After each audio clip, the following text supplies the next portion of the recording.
நீங்க நேரா படிங்க.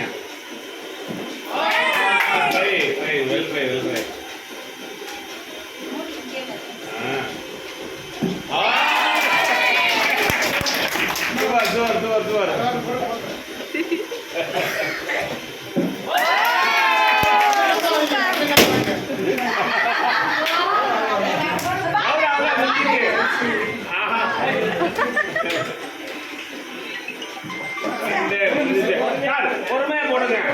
பிளான் பண்ணுங்க. பிளானே இல்ல, எரியணும் எரியக்கூடாது. பிளான் பண்ணி போடணும். அதுக்காக கேம் இது.